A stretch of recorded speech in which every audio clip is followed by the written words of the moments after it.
자, 오늘은 우리가 다니엘서 5장 말씀을 공부하겠습니다. 우리가 다니엘서 5장 말씀을 공부하면서요, 우리가 앞에 부분 지금 다니엘서 1장에서부터 4장까지는 주로 느부갓네살 왕과의 연결되어진 그런 사건들에 대해서 우리가 공부를 했는데, 다니엘서 5장에서는 이제 벨사살 왕에 대한 기록이 되어 있습니다.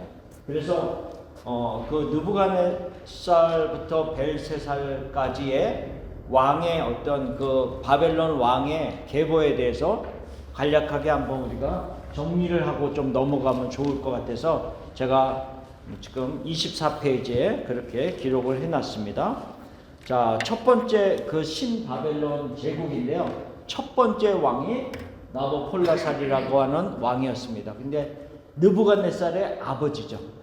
그래서 나보폴라살이라고 하는 왕이 신바벨로 제국을 다시 세우고 아수르를 제압하고 멸망시키는 그런 일을, 큰 일을 한 왕이 나보폴라살입니다.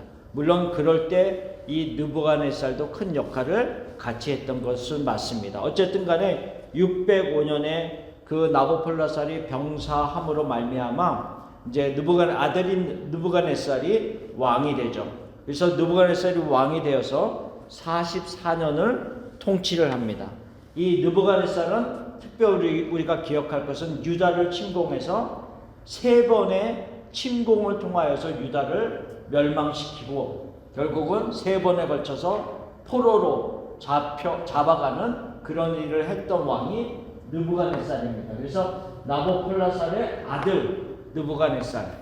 그리고 세 번째 왕이 에윌 무로닥인데, 이 에윌 무로닥이 느부갓네살의 아들입니다. 느부갓네살의 아들. 그래서 여기에 지금 제가 명시되어 놓은 것은 에윌 무로닥이 유다 왕 여호야긴을 석방시킨 왕입니다. 열왕기하 25장에 보면 그것에 대해서 기록하고 있습니다.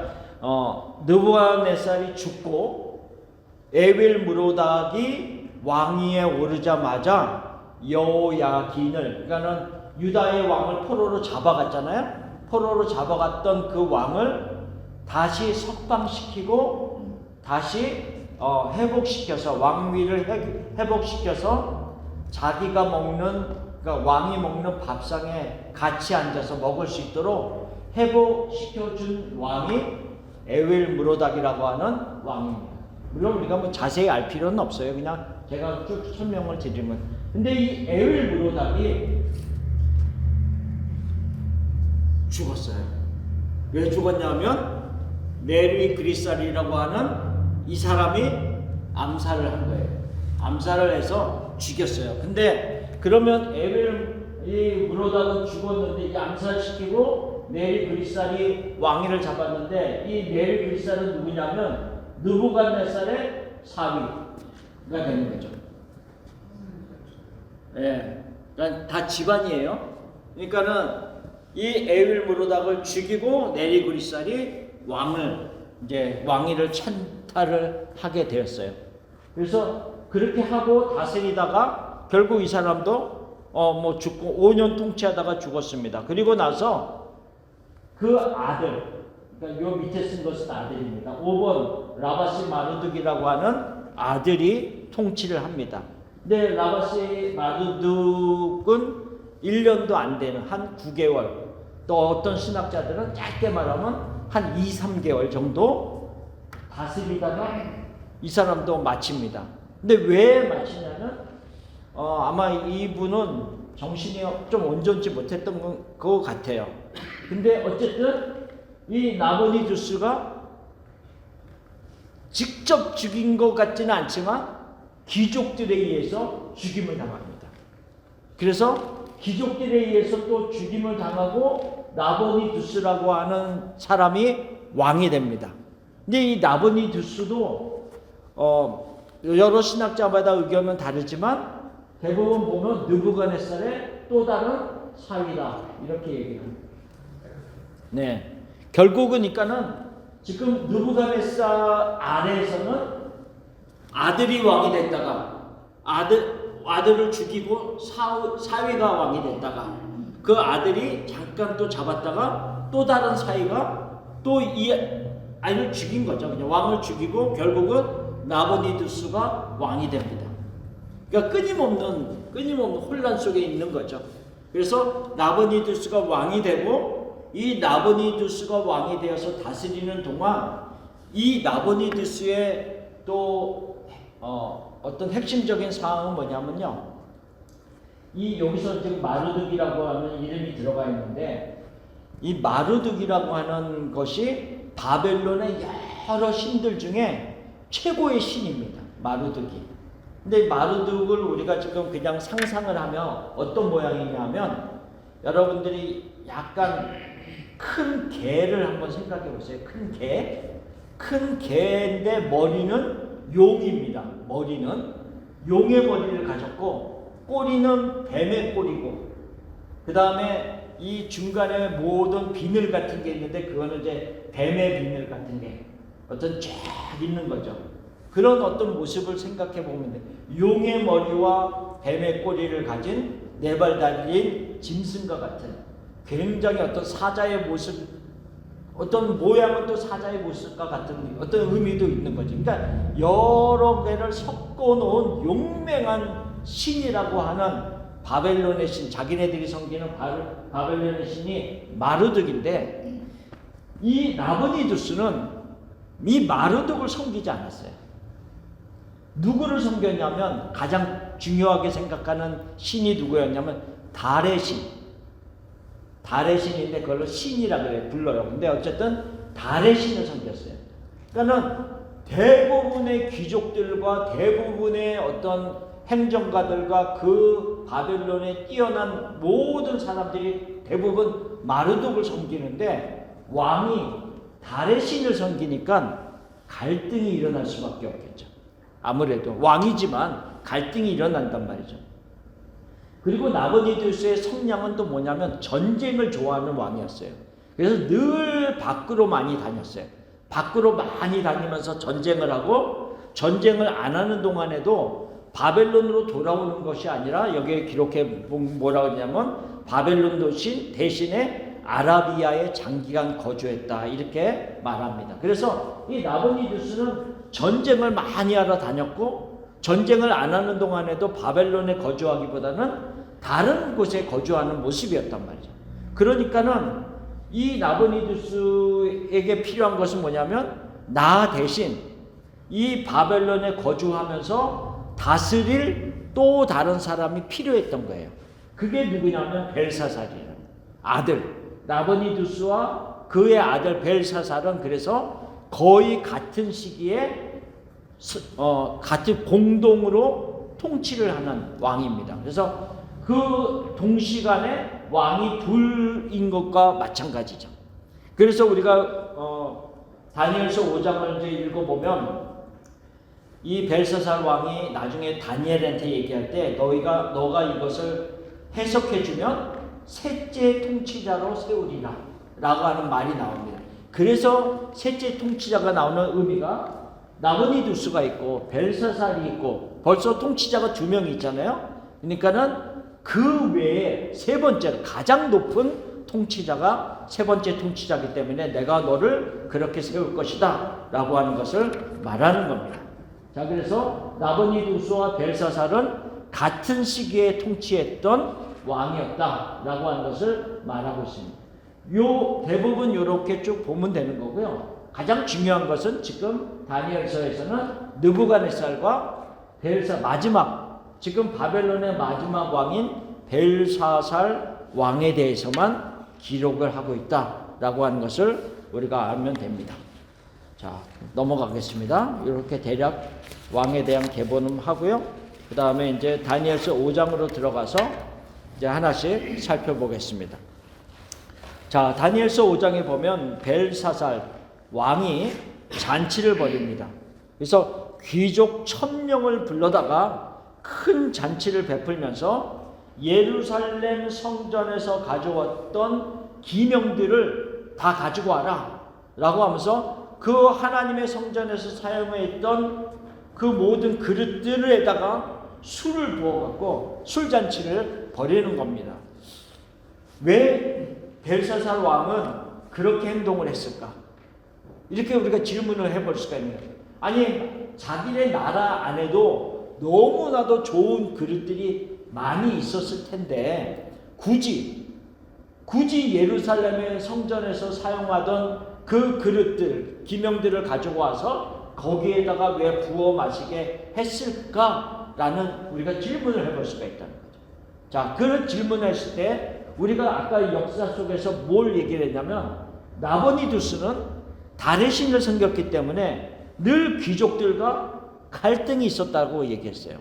그러면 지금 벨사살 왕은 귀족들 1000명을 모아놓고 지금 마르둑을 위한 잔치를 벌이는 것과 마찬가지네. 마르둑을 찬양하면서 지금 잔치를 벌이는 것과 마찬가지이면서 왜 여호와의 성전에 있던 기명들을 가지고 오게 했냐면 우리의 신 마르둑이 유다의 신 여호와를 이기고 제패했던 신이다 라고 하는 것을 높이기 위해서, 찬양하기 위해서 그렇게 행동을 한다는 거죠. 왜냐하면 우리가 지금 현대에서는 나라와 나라와의 전쟁을 하면 어느 나라가 더 힘이 있는가. 지금 러시아와 우크라이나가 전쟁을 하면서 여러분들이 한 번도 이런 생각을 해본 적 있어요?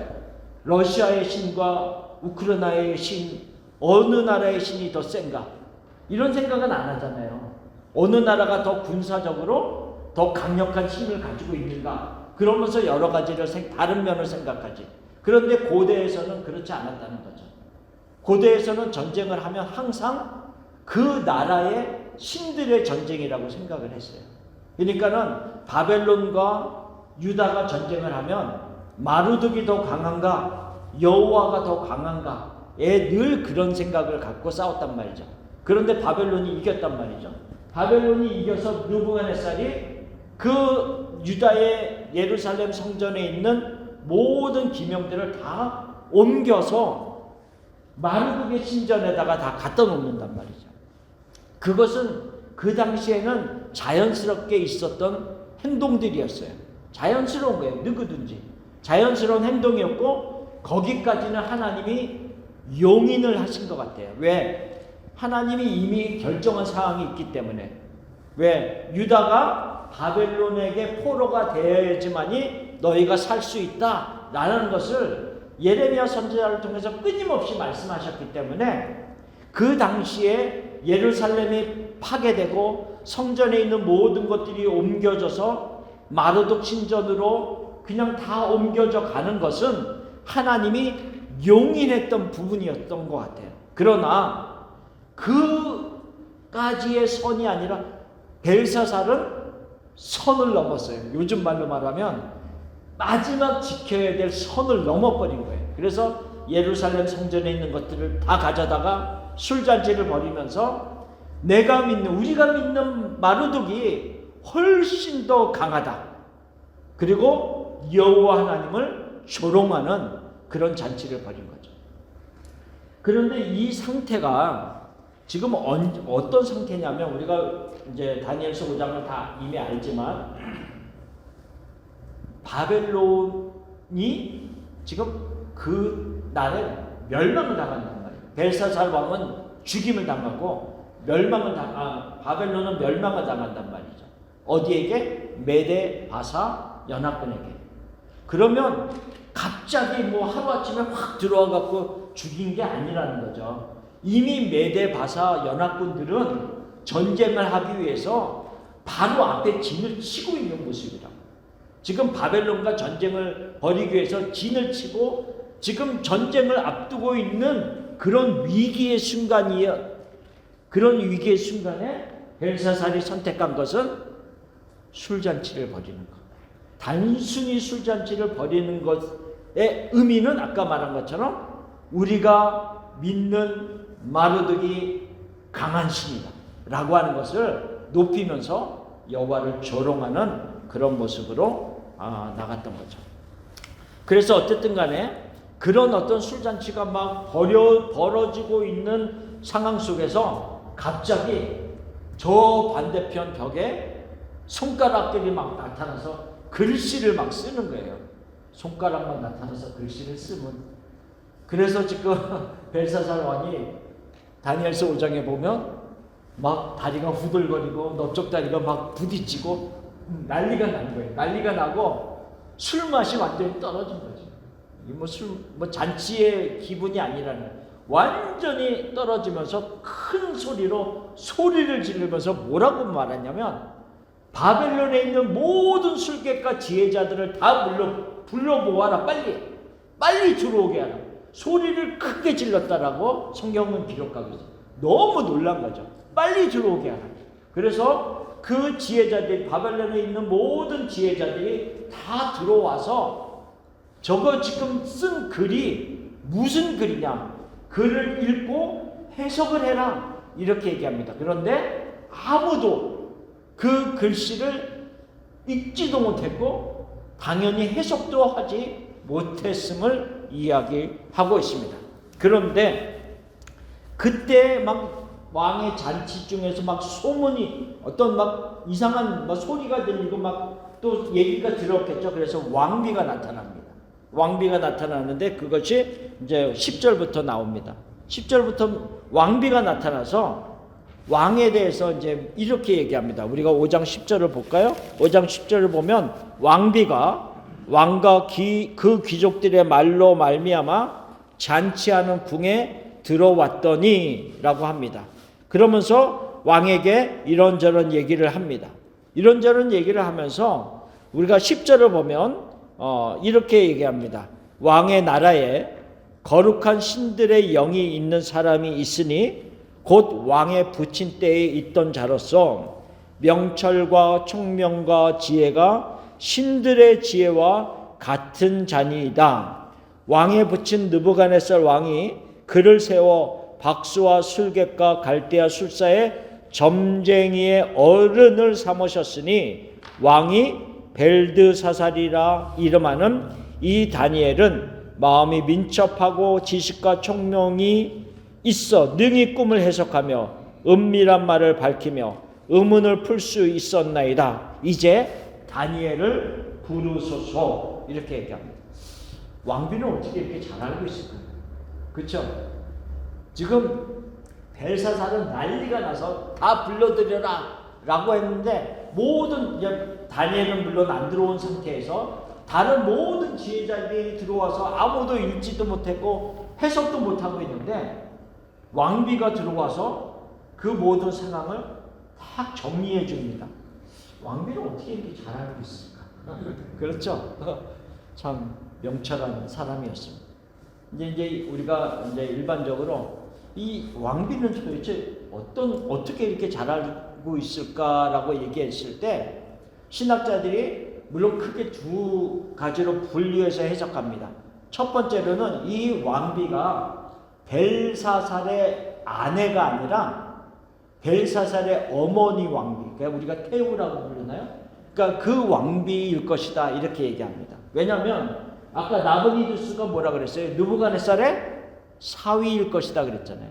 그러면 나보니두스의 아내, 와이프가 벨사살의 어머니입니다. 그래서 자기의 어머니는 그래도 아버지 때에 있었던 이야기들을 훨씬 더 많이 들었을 것이고, 그래서 이 어떤 벨사살 왕의 소란이 있을 때 막 딱 생각한 것이, 우리 아버지 때에 그 늘 일이 있을 때마다 문제를 해석해 주었던 다니엘을 떠오르게 된 거죠. 네, 그것이 한 가지의 해석입니다. 그래서 영어 성경에서는 어떤 버전마다 많이 있지만 어떤 그 해석하는 영어 버전은 퀸 마더 이렇게 해석을 하기도 합니다. 그래서 단순히 벨사살의 아내 왕비가 아니라 어머니 왕비, 어떤 태우의 의미로 얘기도 하고요. 두 번째는 어쨌든 간에 이 왕비는 바벨론이 늘 기록하는 모든 어떤 역사의 어떤 그 기록들을 늘 잘 보고 알고 있었던 명철함이 있는 자였다라고 하는 것을 얘기하고 있습니다. 물론 후에 보면 벨사살도 전혀 모르는 건 아니었어요. 전혀 모르는 건 아니었지만 어쨌든 이 왕비는 이 수란과 어떤 굉장한 어떤 문제가 소용돌이 치고 있는 그 상황 속에서 다니엘을 생각할 수 있는 명철함이 있습니다. 그런데 거기까지는 우리가 일반적으로 생각하는 것이고 우리는 그 뒤에서 역사하는 하나님의 손길까지도 볼 수 있어야 된다는 거죠.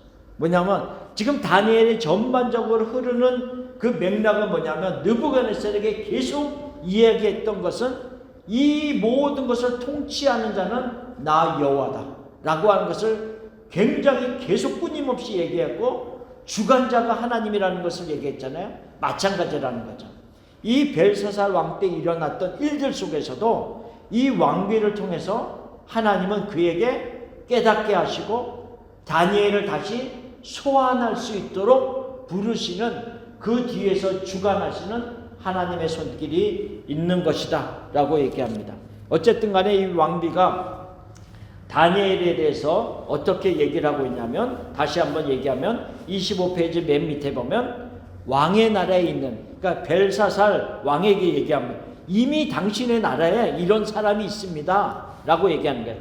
거룩한 신들의 영이 있는 사람입니다 라고 하고 명철과 총명과 지혜가 신들의 지혜와 같은 그러니까 일반적인 사람의 지혜가 아니라 신들의 지혜를 갖고 있는 굉장히 뛰어난 자입니다 라고 하는 것을 얘기합니다. 그리고 나서 26페이지에 보면 마음이 민첩하고 지식과 총명이 있고 능히 꿈을 해석하며 은밀한 것까지도 다 말해주고 의문을 풀 수 있는 사람입니다. 느부갓네살이 꿈을 꿨을 때 그 자기가 꾼 꿈조차도 기억하지 못할 때 그 모든 것들을 알게 해준 다니엘이지 않습니까? 그래서 그 모든 것들 은밀한 것까지도 사람이 알 수 없는 것까지도 다 말해주는 그런 사람 다니엘이 이미 이 바벨론에 있습니다 라고 왕비가 얘기합니다. 그러니까 다니엘은 참 굉장한 어떤 인정을 받은 사람이었습니다. 근데 저는 이 글을 이렇게 성경을 보면서 나는 어떻게 불리어지고 있을까? 이런 생각을 해봤어요.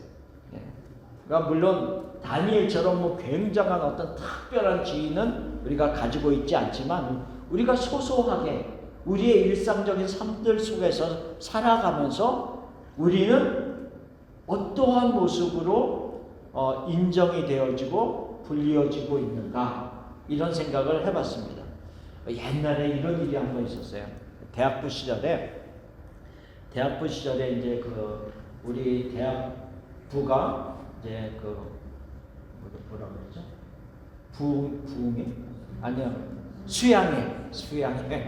리트릿 수양회를 갔어요. 이제 수양회를 갔는데 수양회를 다 마치고 나서 이제 마지막 날 이제 어떤 일을 했냐면 그 수양회 때 있었던 교재가 한 조그만 책과 같이 이렇게 대학 노트 같은 책으로 이렇게 만들어져 있었어요. 그래서 그 노트에다가 서로 다니면서 뭐라 그럴까 글을 나에 대해서 어떤 거를 써주는 거예요. 사람들마다. 그러니까 다른 사람이 오면 나도 그 사람에 대해서 써주고 이렇게 뭐 좋은 말 뭐 이런저런 말을 써주는 거예요. 그래서 그 대학부 교재에다가 쭉 이제 받았는데 한 사람이 나에 대해서 뭐라고 써줬어요. 근데 써준 말은 하나도 기억이 안 나요 지금. 근데 내 앞에 나를 향해서 써준 그 명칭이 기억이 나요. 그 잊을 수가. 너 하나님의 사람아. 이러면서 쫙 써줬어요. 근데 그게 다 디모데에게 했던 명칭이었거든요. 그게 사실은 너 하나님의 사람아. 이러면서 쫙 써. 근데 그게 지금 몇십 년이 지나갔는데도 그게 기억이 나. 예, 그런 모습으로 살고 싶은 거죠. 근데 하나님이 우리에게 이미 다 우리는 하나님의 사람이라고 불리우고 있잖아요. 그렇죠? 불리우고 있단 말이에요. 그리고 우리가 에베소서 1장을 보면 이미 우리에게 지혜와 총명의 모든 것을, 그 지혜와 총명의 영을 우리에게 주셨다라고 했어요. 그러면 이 다니엘을 보면서 마음이 민첩하고 지혜와 총명이 있다라고 했는데, 나도 있는데? 그런 생각이 들어요. 나도 이미 있는데 하나님이 주신 지혜와 계시의 어떤 영이 나에게 있는데, 성령이 나에게 있는데, 그러면 나는 뭐 다니엘처럼 굉장한 권력과 뛰어난 사람으로 살아가지는 않는다 할지라도 나의 일상의 소소한 생활 속에서 나도 너 하나님의 사람아 라고 불리워지고, 나에게 주어진 지혜와 총명을 가지고 하나님의 말씀을 마음에 두고 얼마든지 살아갈 수 있는 모습이지 않는가, 이런 생각을 해봤습니다. 그렇죠? 그 친구가 사람을 잡아요. 어쨌든 그 기억이 나요. 어쨌든 그 여러 글들 속에서. 그래서 참 애석하게도 영희 씨가 쓴 것은 아니었습니다. 아니, 제 아내랑 같은 대학부에 있었거든요. 예, 제 2년 후배였습니다. 누가 쓴 거는 얘기를 안 하겠습니다. 안전을 위해서. 어쨌든 다니엘처럼 우리도 그렇게 불리워질 수 있다라고 하는 것을 말합니다. 그리고 나서 다니엘이 이제 해석을 해줍니다. 해석을 해주는데 이전에 느부갓네살 왕에게 대했던 것과는 조금 다르게 반응을 보이고 있어요. 예전에 느부갓네살이 어떤 일이 있을 때마다 다니엘은 굉장히 나름대로 느부갓네살을 존중하면서 왕에게 이런 일이 일어나지 않기를 원합니다. 뭐 이런 식으로 또 이렇게 해석을 해주기도 하고 굉장히 존중을 했는데, 벨사살 왕에게는 책망을 하기 시작합니다. 책망을 하면서 이전에 느부갓네살 왕이, 당신의 부친인 느부갓네살 왕에게 이런 일들이 있는 것을 당신이 이미 다 알고 있음에도 불구하고 어찌 이런 일을 행합니까? 이러면서 지금 굉장히 벨사살을 책망하면서 얘기를 하고 있습니다. 자, 우리가 뒷 부분을 한번 봅시다. 다니엘서 5장 17절에 보면 이제 다니엘이 왕에게 대답하기를 시작을 합니다.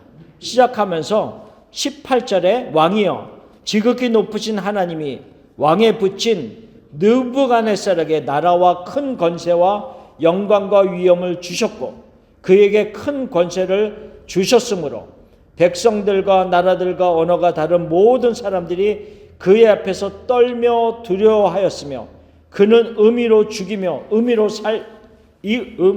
살리며 의미로 높이며 의미로 낮추었더니 그가 마음이 높아지며 뜻이 완악하고 교만을 행함으로 그의 왕위가 패한 바 되며 그의 영광을 빼앗기고, 이러면서 쭉 느부갓네살에게 일어났던 일을 쭉 얘기를 합니다. 그런데 22절에 이제 그 얘기를 다 한 다음에 뭐라고 얘기하면, 벨사살이여 왕은 그의 아들이 되어서, 물론 어떤 바로 밑에 아들은 아닙니다. 그러나 항상 구약 성경에 보면 몇 대 위에 아버지도 그냥 아버지라 부르고 할아버지도 아버지라 부르고 손자도 그냥 아들로 부르는 그런 이름입니다. 그냥 그런 생각입니다. 왕은 그의 아들이 되어서 이것을 뭐라고요? 다 알고도 아직도 마음을 낮추지 아니하고 도리어 자신을 하늘의 주제보다 높이며, 이렇게 얘기하고 있어요. 그러니까 지금 다니엘이 벨사살에게 지금 느부갓네살에게 일어났던 일들을 다 상기시키며, 당신은 이것들을 이미 알고 있음에도 불구하고 자신을 누구보다 높였어요? 하늘의 주제보다, 여호와 하나님보다 더 높였다 그래요. 왜? 여호와 전에 있는 기명들을 가져다가 술잔치를 벌였으니까 하나님을 완전히 조롱하는 거였죠. 완전히 조롱하면서 내가 섬기는 마르독이 훨씬 높다라고 하는 의미이기도 하지만 그 안에는 내가 내가 훨씬 그 신보다 높다라고 하는 의미를 같이 갖추고 있었기 때문에 오히려 다 이 모든 것을 알고 있음에도 불구하고 어찌 당신을 하늘의 주저보다 높이는 교만을 행하셨나이까 라고 하면서 책망하는 말로 그 말을 시작합니다. 선을 넘었다는 거죠. 선을 넘었다. 아까 목사님은 한마디로 간땡이가. 그렇지. 맞아. 우리가 보통 얘기할 때 간땡이가 부었다고. 예. 아까 그 말씀 했습니다. 식사 앞에서 커피 마시면서 진짜로 간땡이가 분대요. 한의사가 얘기할 때 그런 일이 있으면 뭐 그런 얘기를 아까 하시더라고요. 어쨌든 우리가 일명 말하기를 간땡이가 벗습니다. 그래서 선을 넘어버리고 하나님을 완전히 조롱하는 그런 일을 합니다. 그래서 다니엘이 해석을 먼저 읽습니다. 뭐라고 했냐면 메네 데겔 우바르신. 지금 손가락들이 나타나서 벽에 쓴 그 글씨가 무엇이냐면 메네 데겔 우바르신입니다. 그러니까 메네는 무슨 의미입니까? 하나님이 왕의 나라의 시대를 세워서 이미 끝나게 했습니다. 이미 끝 이렇게 얘기합니다. 메네 데겔은 왕을 저울에 달아보니 부족하였다 이렇게 얘기했어요. 하나님께서 당신을 저울에 달았더니 부족하였습니다. 이제는 왕으로서 더 지낼 수가 없음을 얘기합니다. 베레스, 아까 우바르신이라고 그랬는데 이 베레스라고 하면서 왕의 나라가 나뉘어서 메대와 바사 사람에게 준바되었다라고 하는 의미입니다. 그런데 여기서 우리가 우바르신이라고 읽었지만 여기서 베레스라고 말하는 이유가 박스 안에 있습니다. 이 우바르신의 우는 그리고라고 하는 의미입니다. 그리고 그 다음에 바르신은 나누어졌다라고 하는 의미를 가지고 있습니다. 나누어졌다. 이제 이 바르신의 단수가 베레스라는 거죠. 그러니까 우 바르신에 그리고 나누어졌습니다라고 얘기했을 때 이 바르신은 복수형이고 이 복수형의 단수는 베레스라고 하는 말이죠. 그래서 아까 메네 데겔 우바르신이라고 읽었지만 해석할 때는 메네는 이런 뜻이고 데겔은 이런 뜻이고 그 다음에 베레스는 왕의 나라가 둘로 나누어졌다. 이렇게 메대와 바사 사람에게 준바되었다라고 하면서 해석을 해주는 겁니다. 그리고 나서 결국은 벨사살 왕이 그날 죽어버려요. 그러니까는 그래도 자기가 약속한 것은 그래도 지켜요. 다니엘에게 그에게 목에 금사슬을 하고 옷을 입히고 그 다음에 셋째 통치자로 세웁니다. 세우는 일까지는 해요. 그 다음에 그날 저녁에 죽었어. 하나님의 심판이 바로 즉시에 일어나는 걸 보여줘.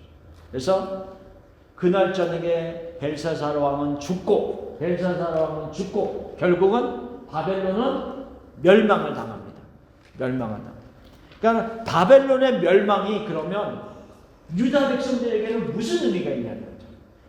바벨론이 멸망을 당했어요. 그러니까 우리가 이 다니엘서를 보면 느부갓네살 왕으로부터 시작해서 중간에는 다 생략을 하고 마지막 왕인 벨사살 왕에 대한 기록으로 마칩니다.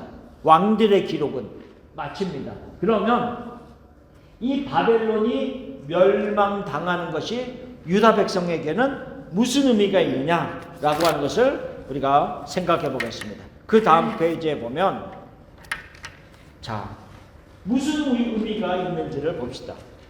벨사살 왕은 죽었고 바벨론은 멸망을 당했습니다. 혼란과 경랑의 시기입니다. 왜 한번 생각해 보세요. 지금 남유다에 살고 있는 사람들이 남유다의 백성들이 바벨론으로 잡혀와서 살고 있었단 말이죠. 어쨌든 힘은 들지만 그래도 바벨론 안에서 나름대로 적응하며 살고 있는데 또 전쟁이 그 바벨론 안에서도 또 전쟁이 일어나는 거예요. 그래서 메대와 바사 페르시아가 들어와서 또 그 바벨론을 정복해 버립니다. 그러면 이 남유다의 백성들의 그냥 일반적인 마음으로는 이것도 우리 어떻게 되는 거 아니야? 또 전쟁 가운데 또 죽는 거 아니야? 또 페르시아가 들어오면 우리는 더 힘들어지는 거 아니야? 뭐 여러 가지 일들을 생각할 수 있는 경랑의 시대는 혼돈과 어떤 고통의 시간일 수도 있다는 거죠.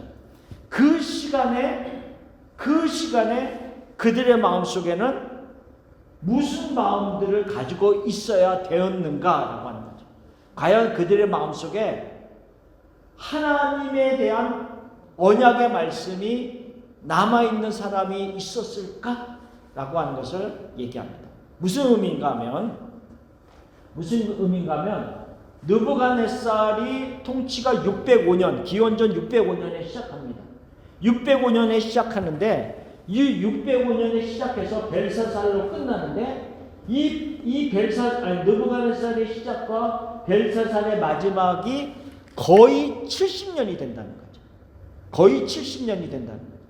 그러면 거의 70년이 되는 이 기간인데 예레미야 선지자는 바벨론에 잡혀가기 전에 남유다의 백성들에게 이야기했던, 예언했던 말씀이 있었다라는 겁니다. 그것이 예레미야 29장 10절부터 있는 말씀입니다. 그 밑에 기록하고 있는데 10절 말씀만 같이 한번 읽어봅시다. 여호와께서 이와 같이 말씀하시니라. 바벨론에서 70년이 차면 내가 너희를 돌보고 나의 선한 말을 너희에게 성취하여 너희를 이곳으로 돌아오게 하리라. 그러니까 벨사살 왕이 죽고 바벨론이 멸망당하는 것은 어떻게 보면 경랑의 시기고 고통의 시간일 수 있지만 이 언약의 말씀을 기억할 수 있는 사람은 우리가 돌아갈 수 있는 시간이 다 왔구나 라고 생각할 수 있는 은혜의 시간일 수가 있다는 거죠.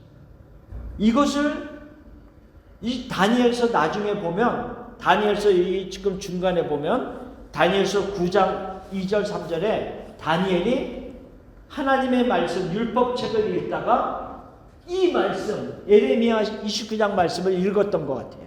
그래서 우리의 이 포로 기간이 70년 안에 끝난다는 것을 깨닫게 되는 거예요. 다니엘이 말씀을 통해서 깨닫고 그가 짐 싸는 돌아가야지. 그리고 짐 싸는 일을 시작한 것이 아니라 어떻게 했어요? 금식하면서 기도의 자리로 나갑니다. 어떻게 보면 하나님이 이미 언약하셨기 때문에 이루어질 수 있는 일이었지만 금식하며 기도의 자리로 나가서 하나님이 약속하신 그 일들이 이루어지도록 하옵소서 라고 하면서 말씀을 붙잡고 기도하는 사람이 있었다. 그는 다니엘이었다 라고 하는 것을 이야기합니다. 어쨌든 다니엘은 언약의 그 고통의 시간에, 경량의 시간에 말씀이 그 안에 있었음을 이야기하고 있습니다. 아까 우리가 언급했던 왕비는 그 벨사살의 그 혼돈의 시간에 옛날에 있었던 과거 일들을 알고 다시 다니엘을 상기시키면서 벨사살에게 말했습니다. 그리고 다니엘은 벨사살에게 말하기를 당신의 아버지 느부갓네살에게 왕에게 있었던 그 모든 일들을 알고 있었음에도 불구하고 어찌 이와 같이 당신을 하늘의 주제보다 높이는 교만을 행하십니까? 라고 책망합니다. 그렇죠? 모든 위기의 순간순간마다 사람들이 다 나름대로 무엇인가를 붙잡고 결정을 하는데 그 왕비는 옛날에 과거에 있었던 일을 상기시키면서 다니엘을 떠오르게 했고 벨사살은 그 모든 일을 알고 있음에도 불구하고 자기를 높이는 일을 결정했고 다니엘은 70년 만에 마치겠다라고 하는 하나님의 말씀을 깨닫고 금식하며 기도의 자리로 들어가는 그 결단을 행동을 하는 그 모습입니다. 그러니까 우리도 마찬가지입니다. 우리가 나름대로 여러 가지 살아가면서 여러 가지 일들을 만나고 경랑의 시간도 있고 어려움의 시간도 있고 여러 시간들이 있을 때 우리 마음속에는 하나님의 언약의 말씀이 과연 얼만큼 우리 안에서 자리 잡고 있는 거예요. 나는 그 말씀을 얼마나 붙잡고 내가 일어서고 있는가라고 하는 것을 말하고 있다는 거예요. 굉장히 중요한 부분입니다. 우리가 그런 혼돈의 시간에 내가 붙잡을 수 있는 하나님의 말씀이 없다라고 한다면 그 시간은 너무 길어질 수가 있어요. 인간이기 때문에 여러 가지 감정이 있는 것은 뭐 할 수 없어요. 우리가 그런 마음이 있는데 내가 붙잡을 수 있는 하나님이 없고 내가 붙잡을 수 있는 언약의 말씀이 없으면 그 경량의 시간은 너무너무 길어질 수 있다는 거죠. 그러나 우리가 붙잡을 수 있는 하나님의 말씀이 있으면 그 속에서 일어나고 회복되어지는 모습이 있다는 거죠. 그래서 우리가 아까 읽은 예레미야 29장 10절 말씀에 뭐라 바벨론에서 70년이 차면 돌아오리라. 우리가 겪고 있는 어떤 일들이 힘든 일들이 고난의 일들이 결코 무한대로 연결되어지는 것이 아니라 정한 기간이 있음을 얘기하는 거죠. 그 정한 기간이 끝나면 다시 회복되리라 라고 하는 말씀입니다.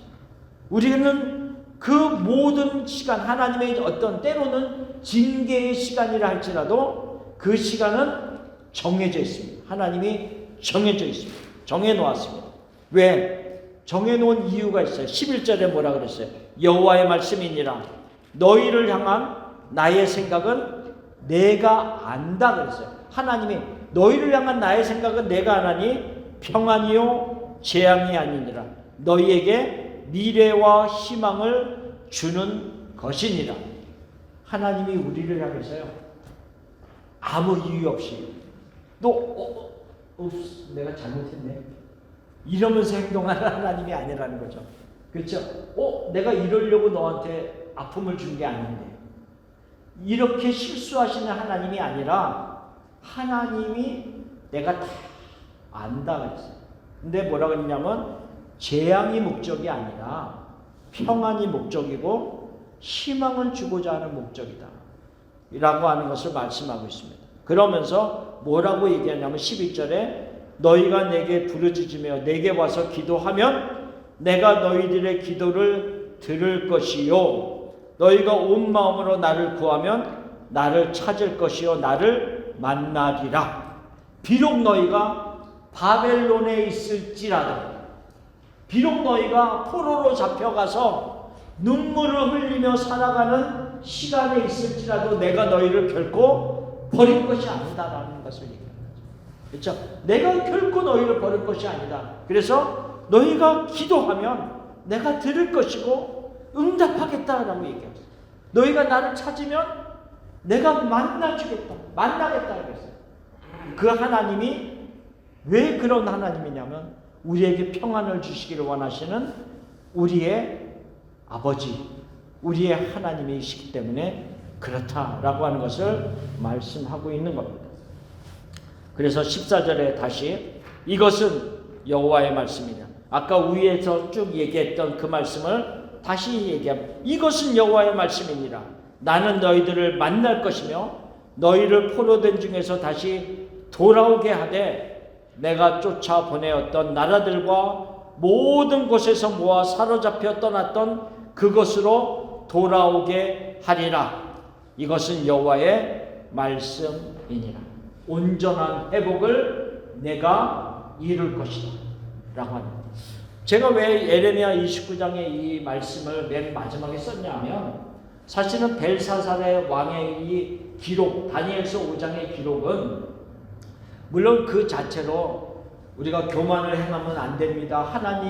하나님을 조롱을 없이 여기면 안 됩니다. 이런 교훈도 있지만 사실은 그 안에서 흐르는 중요한 맥락은 무엇인가 하면 결국은 벨사살은 느부갓네살에게 있었던 모든 것을 알면서도 하나님을 조롱했던 자이고 왕비는 그의 과거의 사실을 알고 그가 올바로 반응을 보이면서 벨사살에게 다니엘을 상기시켜줬던 모습이었고 그리고 물론 나중에 나오지만 다니엘은 70년이 끝나면 하나님이 다시 우리를 회복시키고 돌아오겠다라고 하는 말씀을 깨달았던 그런 모습들을 통해서 이 경랑의 시기에 느부갓네살에서 시작해서 벨사살로 끝나는 이 70년을 마치는 이 성경적인 기록을 통해서 과연 우리는 어떠한 일을 만날 때마다 우리 속에 과연 하나님의 말씀이 과연 우리 속에서 상기시켜 일어나고 있는가라고 하는 것을 우리가 더 중요하게 깨달을 필요가 있기 때문에 그렇습니다. 그러니까 우리가 하나님의 말씀을 바로 알고 있어야 돼요. 마음에 또 심어두고 새겨놓고 있어야지만이 우리가 이 모든 경랑의 시기 속에서도 하나님이 행하시는 어떤 더 큰 은혜를, 더 큰 섭리를 바라볼 수 있기 때문이다. 벨사살 왕의 죽음은 더 큰 고통으로 들어가는 것 같지만 우리가 하나님의 언약을 품고 바라보면 다시 유다로 돌아갈 수 있는 때가 다 왔구나 라고 하는 하나님의 섭리를 볼 수 있기 때문에 그렇다라고 하는 겁니다. 그래서 어쨌든 이 다니엘서 5장은 벨사살 왕의 기록을 통해서 바벨론의 멸망을 보여주고 있습니다. 이 세상의 나라는 마지막에 다 멸망이 됩니다. 계시록에 보면 하루아침에 이 바벨론이, 큰 성 바벨론이 완전히 무너질 것에 대한 말씀을 하고 있습니다. 그러면서 결국은 새하늘과 새 땅이 임할 것에 대한 이야기를 했는데 우리는 늘 이 소망, 이 희망을 가지고 하나님을 향한 마음으로 믿음의 길을 걸어가야 된다라는 메시지가 다니엘서 5장의 메시지입니다. 아멘. 자, 질문사항 있습니다. 네? 어쨌든 자, 그런 말씀입니다. 기도하고 마칠까요? 그러면 질문사항 있으면 나중에 또 말씀하세요. 다른 됐어요? 자, 기도하고 마치겠습니다. 하나님 감사합니다. 이 세상의 왕들이 주장하는 것 같고 주권적으로 그들이 다스리는 것 같지만 그 모든 것 위에서 섭리하시고 이끄시고 주관하시는 하나님이 있음을 다니엘서의 말씀을 통해서 계속 확인합니다. 하나님, 우리가 현재 살고 있는 이 온 세계도 혼란의 시대이고 너무나도 많은 일들이 우리 주위에서 일어나고 있지만 하나님, 그 뒤에서 그 위에서 역사하시는 하나님이 그 모든 것들을 다스려 주시고 하나님이 역사하여 주시고 이 세상의 나라는 없어지지만 하나님의 나라는 영원하다는 것을 우리의 마음에 다시 새기면서 살아가게 하옵소서. 하나님, 우리에게 늘 하나님의 언약의 말씀들이 가슴에 새겨져 있을 수 있게 하시고 어떠한 일을 당할 때마다 하나님의 그 말씀을 붙잡고 일어날 수 있고 회복할 수 있는 우리 모두가 되게 하옵소서. 하나님을 찬양합니다. 감사합니다. 예수님의 이름으로 기도합니다. 아멘. 감사합니다.